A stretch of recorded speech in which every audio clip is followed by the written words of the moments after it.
ஜிஎஸ்க்கு 100 question paper பார்க்க போகிறோம்னு சொல்லியிருந்தோம். இதுவரையும் 5 கொஸ்டின் பேப்பர் பார்த்துட்டோம். இன்னும் நீங்கள் பார்க்கலன்னா அதுக்கான பிளேலிஸ்ட் லிங்க் வந்து டிஸ்கிரிப்ஷனில் இருக்குது, செக் பண்ணி பாருங்கள்.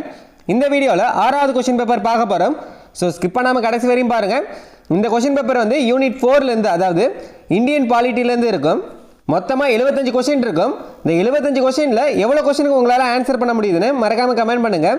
டெலகிராம் வாட்ஸ்அப் குரூப்பில் இன்னும் நீங்கள் ஜாயின் பண்ணிக்கோங்க. அதுக்கான லிங்க்கும் டிஸ்கிரிப்ஷனில் இருக்குது. சபாநாயகர் அனுமதித்தால் ஒரு தீர்மானத்திற்கான அறிக்கையை தேதி குறிப்பிடாமல் கொண்டு வர முடியும். அந்த தீர்மானத்தின் பெயர் என்ன அப்படின்னு கேட்டிருக்காங்க. அந்த தீர்மானத்தின் பெயர் வந்து தேதியில்லா பெயர் சூட்டப்பட்ட தீர்மானம்.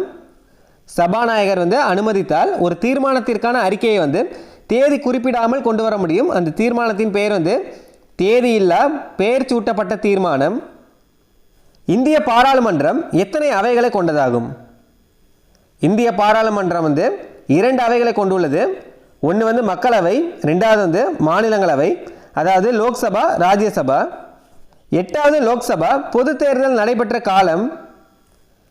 8வது லோக்சபா, அதாவது மக்களவை வந்து பொது தேர்தல் நடைபெற்ற காலம் எப்போனா டிசம்பர் 24, 1984 மற்றும் டிசம்பர் 28, 1984. 8வது லோக்சபா தேர்தல் வந்து எப்பொழுது நடைபெற்றதுன்னா 1984 தான் வருடம். எப்போனா டிசம்பர் 24, டிசம்பர் 28. கேள்வி நேரம் என்பது என்னன்னா 2 அவைகளிலும் உள்ள முதல் அமர்வின் முதல் மணி நேரம். பிரிவு 75 படி யாருக்கு பொறுப்புடையது அப்படின்னு கேட்டிருக்காங்க. பிரிவு 75 என்னன்னா பிரதமர் நியமனம் மற்றும் அமைச்சரவை குழு பற்றிய சட்டப்பிரிவு. ஆப்ஷன் வந்து ஏ, பிரதம மந்திரி தான் சரியானது. பாராளுமன்ற அரசாங்க முறையில் அமைச்சரவையின் உறுப்பினர்கள் யாருக்கு கூட்டு பொறுப்புடையவர்கள்? பாராளுமன்ற அரசாங்க முறையில் வந்து அமைச்சரவையின் உறுப்பினர்கள் வந்து யாருக்கு கூட்டு பொறுப்புடையவர்கள் அப்படின்னு கேட்டிருக்காங்க. பாராளுமன்றத்திற்கு. இரட்டை உறுப்பினர் தொகுதி ஒழிப்பு சட்டம் இயற்றப்பட்ட ஆண்டு 1961. கீழே கொடுக்கப்பட்டவைகளில் எது பாராளுமன்றத்தின் நிலைக்குழு கிடையாது? பாராளுமன்றத்தின் நிலைக்குழு இல்லாது எது அப்படின்னு கேட்டிருக்காங்க. பொது கணக்கு குழு, நிதி அமைச்சகத்தின் ஆலோசனை குழு, மதிப்பீட்டு குழு, பொதுத்துறை நிறுவனங்கள் குழு. இல்லை, பொது கணக்கு குழு, மதிப்பீட்டு குழு, பொதுத்துறை நிறுவனங்கள் குழு, இது எல்லாமே பாராளுமன்றத்தின் நிலைக்குழுக்கள் தான். இதில் இல்லாது எதுனா நிதி அமைச்சகத்தின் ஆலோசனை குழு தான் கிடையாது. அகில இந்திய பணியாளர்களின் நிலையை தீர்மானிப்பது இந்திய பாராளுமன்றம். அடுத்தது பொறுத்துக கொடுத்துருக்காங்க, சபாநாயகர் கொடுத்துருக்காங்க, அதுக்கான வருடங்கள் கொடுத்துருக்காங்க. மாவுலங்கர் 1952லேருந்து 1956 வரைக்கும். ஹக்கம் சிங் 1962லேருந்து 1967 வரைக்கும். எஸ் ஹெக்டே 1977லேருந்து 1980. வால்ராம் ஜாகர் 1980லேருந்து 1989 வரைக்கும். ஆப்ஷன் வந்து ஏ, 3, 1, 4, 2. மாவுலங்கர் வந்து 1952லேருந்து 1956. ஹக்கம் சிங் வந்து 1962லேருந்து 1967. எஸ் ஹெக்டே வந்து 1977லேருந்து 1980. வால்ராம் ஜாகர் வந்து 1980லேருந்து 1989 வரைக்கும். எது பாராளுமன்ற அரசாங்க முறையில் நிர்வாகத்துறைக்கு கூட்டு பொறுப்பாக திகழ்கிறது?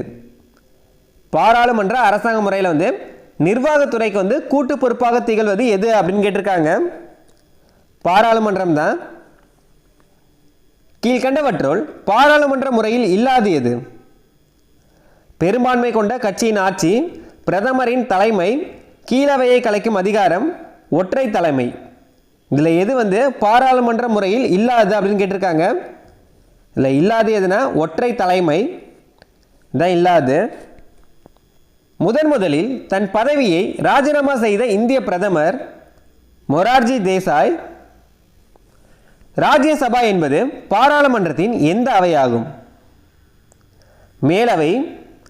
மக்களவை வந்து கீழவை, ராஜ்யசபா வந்து மேலவை. அடுத்தது கூற்று கொடுத்துருக்காங்க. கூற்று காரணம் கொடுத்துருக்காங்க. கூற்று என்ன சொல்லியிருக்காங்கன்னா, இந்திய நாடாளுமன்றம் ஈரவைகளை கொண்டதாகும். கூற்று வந்து சரிதான். இந்திய நாடாளுமன்றம் ஈரவைகளை கொண்டுள்ளது. கூற்று வந்து சரிதான். அதுக்கான காரணம் என்னன்னு பாருங்க. கீழவையாக மக்களவையும் மேலவையாக மாநிலங்களவையும் உள்ளன. இதுக்கான காரணமும் சரிதான். இப்போ தான் கீழவைனா என்ன அப்படின்ற மாதிரி சொல்லியிருந்தோம். கீழவைனா மக்களவை, மேலவைனா மாநிலங்களவை. இதிலே கொடுத்துட்டாங்க. கூற்றும் சரிதான், காரணமும் சரிதான். இப்போ ஆப்ஷன் வந்து ஏ மற்றும் ஆர் ரெண்டுமே உண்மைதான். ஆர் என்பது ஏ என்பதன் சரியான விளக்கமாகும். 1963ஆம் வருடம் நேருவின் மந்திரி சபையிலிருந்து மொரார்ஜி தேசாய் விலகியதன் காரணம் என்னன்னா காமராஜ் திட்டம். மாநிலங்களவையின் மொத்த உறுப்பினர்களின் எண்ணிக்கை 250 உறுப்பினர்கள். மக்களவையின் மொத்த உறுப்பினர்களின் எண்ணிக்கையை வந்து கமெண்ட் பண்ணுங்க. பாராளுமன்ற அரசாங்க முறை என பொருள் அளிப்பது அதிகாரங்கள் தேர்ந்தெடுக்கப்பட்ட உறுப்பினர்கள் கொண்டிருப்பது. பாராளுமன்ற அரசாங்க முறை அப்படின்னா என்ன பொருள் தருதுன்னா, அதிகாரங்கள் தேர்ந்தெடுக்கப்பட்ட உறுப்பினர்கள் கொண்டிருப்பது. ராஜ்யசபாவிற்கு ஒதுக்கப்பட்ட பரிந்துரைக்கப்படும் உறுப்பினர்கள் எத்தனை? 12 உறுப்பினர்கள். ராஜ்யசபையின் முதல் தலைவர் யார்? இது ரொம்ப முக்கியமானது. ராஜ்யசபையின் முதல் தலைவர் யார்னா எஸ்வி கிருஷ்ணமூர்த்தி. இந்திய அரசியலமைப்பின் எந்த பிரிவின் கீழ் பாராளுமன்றத்தின் ஈரவைகளின் கூட்டமர்வு கூட்டப்பட இயலும்? பாராளுமன்றத்தின் ஈரவைகளின் கூட்டமர்வு எந்த சட்டப்பிரிவின் கீழ் வந்து கூட்டப்படும் அப்படின்னு கேட்டிருக்காங்க. சட்டப்பிரிவு 108 கீழ். ராஜ்யசபா தலைவர் யாரால் தேர்ந்தெடுக்கப்படுகிறார்? தேர்ந்தெடுக்கப்பட்ட பாராளுமன்ற உறுப்பினர்களால். ராஜ்யசபா தலைவர் வந்து யாரால் தேர்ந்தெடுக்கப்படுகிறார்னா தேர்ந்தெடுக்கப்பட்ட பாராளுமன்ற உறுப்பினர்களால். எத்தனை பங்கு பெரும்பான்மையில் ஒரு தீர்மானத்தை நிறைவேற்றுவதன் மூலமாக அகில இந்திய பணியை உருவாக்கும் அதிகாரம் மாநிலங்களவைக்கு உள்ளது? எத்தனை பங்கு பெரும்பான்மையில் ஒரு தீர்மானத்தை நிறைவேற்றுவதன் மூலமாக அகில இந்திய பணியை உருவாக்கும் அதிகாரம் மாநிலங்களவைக்கு உள்ளது அப்படின்னு கேட்டிருக்காங்க. 3/2 பங்கு பெரும்பான்மை இருக்கணும். ஆப்ஷன் வந்து டி. 3/2 பங்கு பெரும்பான்மை இருந்தால் தான் ஒரு தீர்மானத்தை நிறைவேற்றுவதன் மூலமாக அகில இந்திய பணியை உருவாக்கும் அதிகாரம் வந்து மாநிலங்களவைக்கு இருக்கும். சபாநாயகர் மற்றும் துணை சபாநாயகர் ஆகியவரின் ஊதியமும் பிற பணப்பயன்கள் யாரால் நிர்ணயிக்கப்படுகிறது? பாராளுமன்றத்தால். 17வது பாராளுமன்றத்தின் சபாநாயகர் யார்? ஓம் பிர்லா. இது முக்கியமானது. 17வது பாராளுமன்றத்தின் சபாநாயகர் யார்னா ஓம் பிர்லா. பாராளுமன்றத்தின் கூட்டத்தொடர் எந்த மசோதா கொண்டு வருவதற்கு பயன்படுத்தப்படுகிறது? சாதாரண மசோதாவா, பண மசோதாவா, அரசியலமைப்பு சட்ட திருத்த மசோதாவான்னு கேட்டிருக்காங்க. இல்லை, சரியானது வந்து சாதாரண மசோதா. ஆப்ஷன் வந்து ஏ. 1 மட்டும்தான் சரியானது. ராஜ்யசபாவின் முதன்மை தொலைக்காட்சி ஆசிரியராக நியமிக்கப்பட்டவர் ராகுல் மகாஜன். ராஜ்யசபாவின் முதன்மை தொலைக்காட்சி ஆசிரியராக நியமிக்கப்பட்டவர் யார்னா ராகுல் மகாஜன். இந்தியாவில் கேபினட் செயலகம் எந்த ஆண்டு உருவாக்கப்பட்டது? 1950. அமைச்சக வளைவின் அடிப்படை கல் என அழைக்கப்படுபவர் பிரதமர். இது முக்கியமானது. அமைச்சக வளைவின் அடிப்படை கல் என அழைக்கப்படுபவர் யார்னா பிரதமர். பின்வருவனவற்றில் ஒரு மாநிலத்தின் சட்டமன்ற மேலவையை ஒழிக்க பாராளுமன்றத்திற்கு பரிந்துரை செய்வது எது அப்படின்னு கேட்டிருக்காங்க. எதுனா அந்த மாநிலத்தினுடைய சட்டமன்ற பேரவை. தமிழ்நாட்டிற்கு எத்தனை ராஜ்யசபா இடங்கள் உள்ளன? 18. பின்வருவனவற்றில் எது மக்களவை கூட்டத்தொடர் அல்ல? கோடைக்கால கூட்டத்தொடர் தான் கிடையாது. இல்லை, பருவகால கூட்டத்தொடர் வரும், குளிர்கால கூட்டத்தொடர் வரும், வரவு செலவு அறிக்கை கூட்டத்தொடர் வரும். இல்லை, இல்லாது வந்து கோடைக்கால கூட்டத்தொடர். பாராளுமன்ற முறை நிர்வாகிக்கு கொடுங்கோலாட்சி அளிப்பதற்கு வாய்ப்புகளை வழங்குகிறது என்று கூறியவர் இது யார் சொன்னதுன்னா லாஸ்கி. பாராளுமன்ற முறை வந்து நிர்வாகிக்கு வந்து கொடுங்கோலாட்சி அளிப்பதற்கு வாய்ப்புகளை வழங்குகிறது அப்படின்னு சொன்னது யாருன்னா லாஸ்கி. மக்களவையில் மக்களால் நேரடியாக தேர்ந்தெடுக்கப்படும் உறுப்பினர்களின் எண்ணிக்கை 543 பேர். மக்களவையில் மக்களால் நேரடியாக தேர்ந்தெடுக்கப்படும் உறுப்பினர்களின் எண்ணிக்கை வந்து 543 உறுப்பினர்கள். கீழ்கண்டவற்றில் எது இந்திய பாராளுமன்ற அரசாங்கத்தின் சிறப்பு அம்சம் இல்லை? இந்திய பாராளுமன்ற அரசாங்கத்தின் சிறப்பு அம்சம் இல்லாது எது அப்படின்னு கேட்டிருக்காங்க. பெரும்பான்மை ஆட்சி, கூட்டு பொறுப்பு, அரசியல் பன்முகத்தன்மை, ரகசியம் பாதுகாத்தல். இது மூணில் வந்து சிறப்பம்சம் இல்லாது என்னன்னா அரசியல் பன்முகத்தன்மை இதான் வராது. இந்திய பாராளுமன்றத்தில் தனி உறுப்பினர் மசோதா கூற்றுப்படி அப்படின்னு சொல்லி 2 கூற்று கொடுத்துருக்காங்க. கூற்று 1 வந்து தனி உறுப்பினர் மசோதா நோட்டீஸ் அதன் நோக்கங்கள், காரணங்கள் மற்றும் குடியரசுத் தலைவரின் அனுமதியுடன் அளிக்கப்பட வேண்டும். தனி உறுப்பினர் மசோதா வந்து நோட்டீஸ் அதன் நோக்கங்கள், காரணங்கள் மற்றும் குடியரசுத் தலைவரின் அனுமதியுடன் அளிக்கப்பட வேண்டும் அப்படின்னு சொல்லியிருக்காங்க. கூற்று வந்து சரிதான். அடுத்தது கூற்று 2 பாருங்க. அரசாங்க மசோதாக்கள் போலவே தனி உறுப்பினர் மசோதா நிறைவேற்றப்படும் அப்படின்னு சொல்லியிருக்காங்க. இல்லை கூற்று 2 சரிதான். அரசாங்க மசோதா போலவே தனி உறுப்பினர் மசோதா நிறைவேற்றப்படும் அப்படின்றது சரிதான். இல்லை கூற்று 1 சரிதான், கூற்று 2 சரிதான். ஆப்ஷன் வந்து டி, கூற்று 1 மற்றும் 2 சரி. பாராளுமன்ற சலுகைகள் எந்த பிரிவில் குறிப்பிடப்பட்டுள்ளன? பாராளுமன்ற சலுகைகள் எந்த பிரிவில் குறிப்பிடப்பட்டுள்ளதுன? சட்டப்பிரிவு 105. கீழ்கண்டவற்றுள் பாராளுமன்ற உறுப்பினர்களுக்கான முறைமைச்சாரா சாதனம் எது அப்படின்னு கேட்டிருக்காங்க. முறைமைச்சாரா சாதனம் எதுனா பூஜ்ய நேரம். மாநில பொது பணியாளர் தேர்வாணையம் தனது ஆண்டு அறிக்கையினை யாரிடம் சமர்ப்பிக்கும்? மாநில ஆளுநரிடம். மாநில பொது பணியாளர் தேர்வாணையம் வந்து தனது ஆண்டு அறிக்கையினை யாரிடம் சமர்ப்பிக்கும்னா மாநில ஆளுநரிடம். மாநில அரசின் அனைத்து நிர்வாக பணிகளும் யார் பெயரில் செயல்படுத்தப்படுகின்றன? ஆளுநர் பெயரில். மாநில அரசின் அனைத்து நிர்வாக பணிகளும் யாருடைய பெயரில் செயல்படுத்தப்படுகிறதுனா ஆளுநர் பெயரில். கீழ்கண்ட கூற்றுகளை ஆராயகன்னு சொல்லி கூற்று காரணம் கொடுத்துருக்காங்க. கூற்று என்ன சொல்லியிருக்காங்கன்னா அரசியலமைப்பு சட்டத்தின்படி முதலமைச்சர் வந்து ஆளுநரின் விருப்பம் உள்ளவரை மட்டுமே தனது பதவியை வகிக்கிறார். அதுக்கான காரணம் என்ன சொல்லியிருக்காங்கன்னா முதலமைச்சர் வந்து ஆளுநரால் நியமிக்கப்படுகிறார் அப்படின்னு சொல்லியிருக்காங்க. இதுக்கான கூற்றும் காரணமும் சரிதான். ஆப்ஷன் வந்து ஏ. கூற்று மற்றும் காரணம் இரண்டுமே சரிதான். ஆர் என்பது ஏவிற்கான சரியான விளக்கம் அப்படின்றது தான் சரியானது. மாநில அரசு பணியாளர் தேர்வாணையத்தின் உறுப்பினர்களை பணியமர்த்துவது யார்? ஆளுநர்.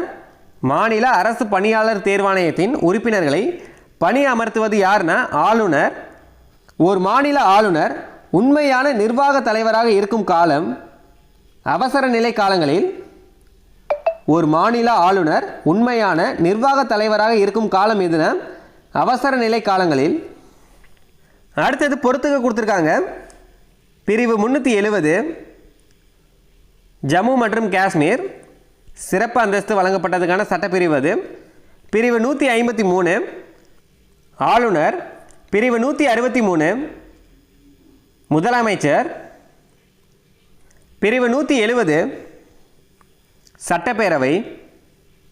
பிரிவு 370 வந்து ஜம்மு காஷ்மீர். பிரிவு 153 ஆளுநர். பிரிவு 163 முதலமைச்சர். பிரிவு 170 வந்து சட்டப்பேரவை. இதில் ஆப்ஷன் வந்து டி 3 4 2 1 இதுதான் சரியானது. மாநில சட்டமன்றத்தில் நிதி மசோதாவை யாருடைய பரிந்துரையின் பேரில் அறிமுகப்படுத்த வேண்டும்? ஆளுநரின் பரிந்துரையின்படி மாநில சட்டமன்றத்தில் நிதி மசோதாவை யாருடைய பரிந்துரையின் பேரில் அறிமுகப்படுத்த முடியும்னா ஆளுநரின் பரிந்துரையின் பேரில் அறிமுகப்படுத்த முடியும். மாநில ஆளுநரை நியமனம் செய்பவர் குடியரசுத் தலைவர். பின்வரும் கூற்றுகளில் சரியானது எது அப்படின்னு கொடுத்து 2 பாயிண்ட் கொடுத்துருக்காங்க. ஆளுநரின் பதவிக்காலம் 5 ஆண்டுகள். ஒன்று வந்து சரிதான். ரெண்டாவது ஆளுநரின் பதவிக்காலம் முடிவடைந்த போதிலும் கூட பின்னர் வருபவர் பதவியேற்கும் வரை பதவியில் தொடர்கிறார். ரெண்டுமே சரியானதான். ஒன்றும் சரிதான், 2 சரிதான். ஆப்ஷன் வந்து சி 1 மற்றும் 2 சரி. கீழ்கண்ட கூற்றுகளை ஆராயகன்னு கொடுத்து கூற்று காரணம் கொடுத்துருக்காங்க. இல்லை கூற்று என்ன சொல்லியிருக்காங்கன்னா ஒவ்வொரு மாநிலமும் ஆளுநரின் தலைமையின் கீழ் உள்ளது. ஒவ்வொரு மாநிலமும் ஆளுநரின் தலைமையின் கீழ் உள்ளது. கூற்று வந்து சரிதான். அதுக்கான காரணம் என்ன சொல்லியிருக்காங்கன்னு பாருங்க. தேர்வுக்குழு எனப்படும் தேர்ந்தெடுக்கப்பட்ட சட்டமன்ற உறுப்பினர்களே ஆளுநரை தேர்ந்தெடுக்கிறார்கள் அப்படின்னு சொல்லியிருக்காங்க. இதுக்கான காரணம் வந்து தவறு. ஆளுநரை நியமிப்பவர் யாருன்னா குடியரசுத் தலைவர். இந்த கூற்றுக்கான காரணம் இது கிடையாது. கூற்று சரிதான், ஆனால் காரணம் வந்து தவறு. ஒவ்வொரு மாநிலமும் ஆளுநரின் தலைமையின் கீழ் உள்ளது. கூற்று மட்டும் சரி, காரணம் வந்து தவறு. ஆப்ஷன் வந்து சி, ஏ சரி, அதாவது கூற்று சரி ஆனால் காரணம் வந்து தவறு, ஆறு வந்து தவறு. ஒரு மாநில அரசு சேவை ஆணையத்தின் உறுப்பினரை யாரால் முறையே நியமிக்க மற்றும் நீக்க முடியும் அப்படின்னு கேட்டிருக்காங்க. யாரால் நியமிக்க முடியும்னா ஆளுநரால் நியமிக்க முடியும். யாரால் நீக்க முடியும்னா குடியரசுத் தலைவரால். ஒரு மாநில அரசு சேவை ஆணையத்தின் உறுப்பினரை ஆளுநரால் நியமிக்க முடியும். யாரால் நீக்க முடியும்னா குடியரசுத் தலைவரால் நீக்க முடியும். கீழ்கண்ட கூற்றுகளை ஆராய்க அப்படின்னு சொல்லி கூற்று காரணம் கொடுத்துருக்காங்க.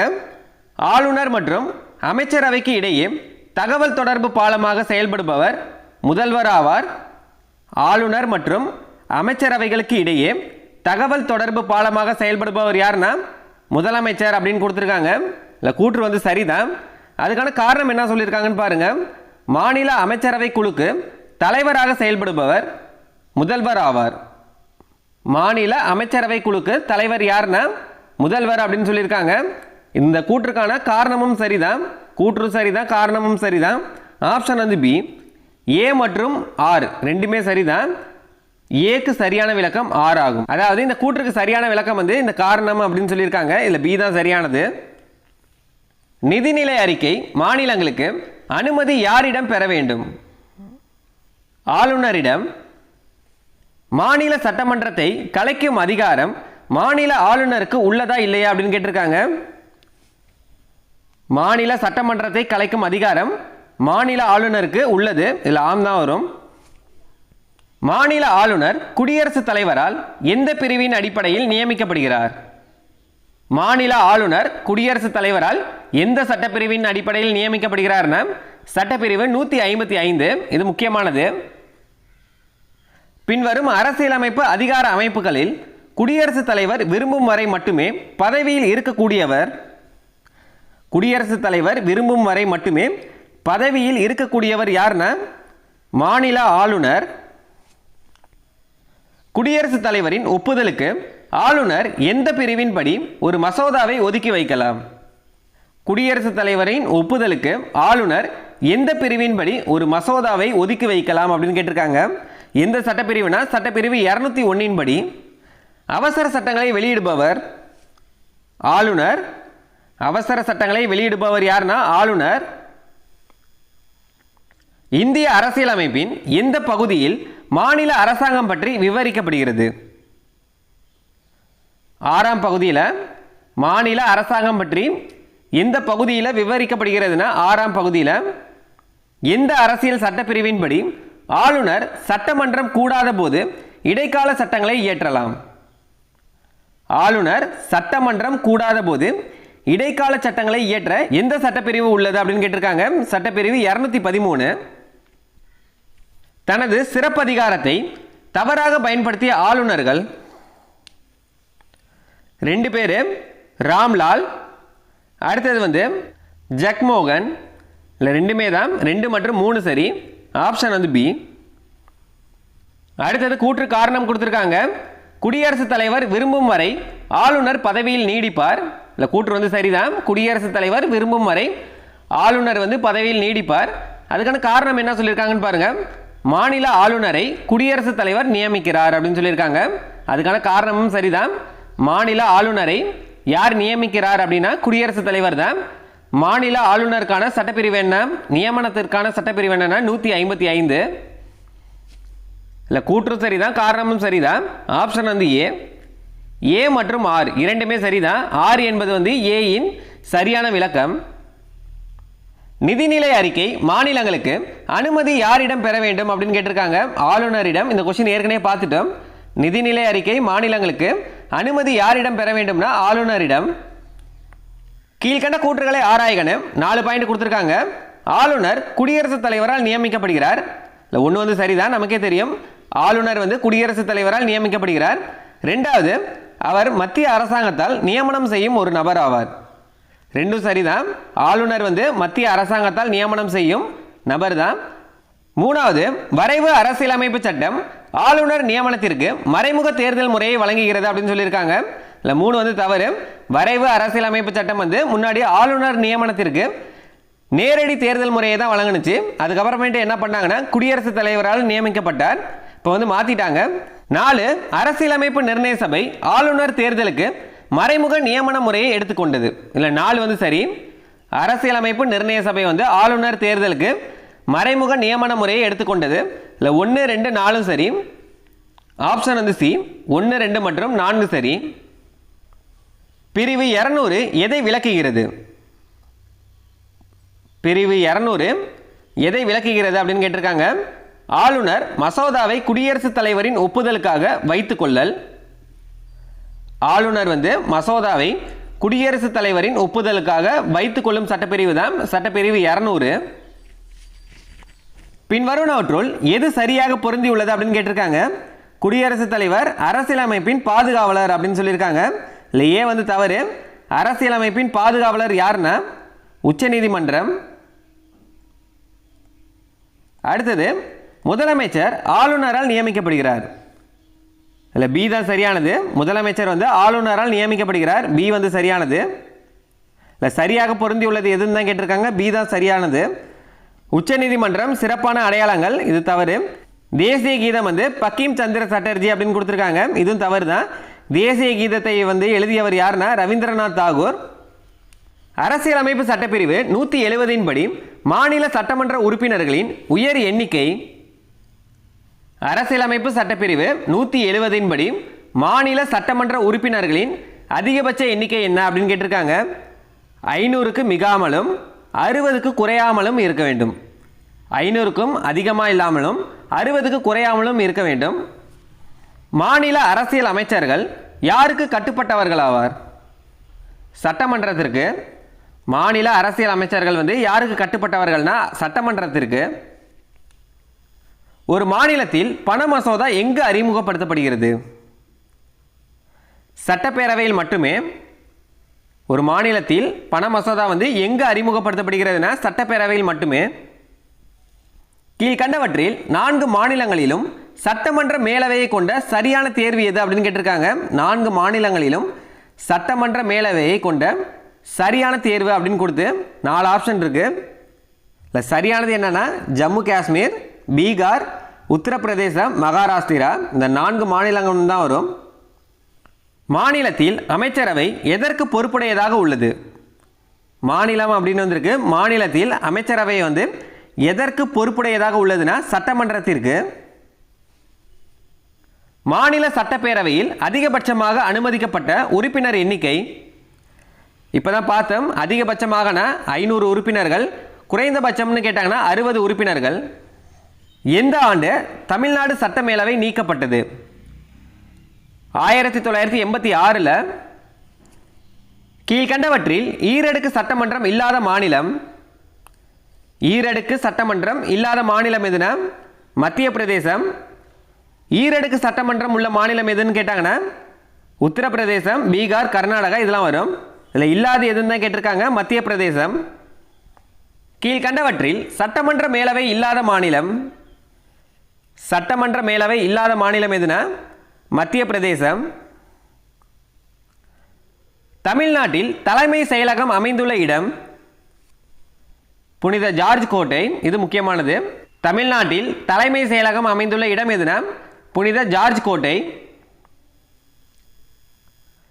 மாநில சட்டமன்ற மேலவையின் உறுப்பினர் எண்ணிக்கையை நிர்ணயிக்கக்கூடிய நிறுவனம் பாராளுமன்றம்.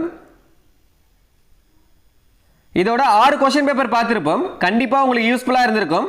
யூஸ்ஃபுல்லாக இருந்துச்சுன்னா மறக்காமல் ஒரு லைக் பண்ணிடுங்க. அடுத்த வீடியோவில் 7வது கொஸ்டின் பேப்பர் பார்க்கலாம்.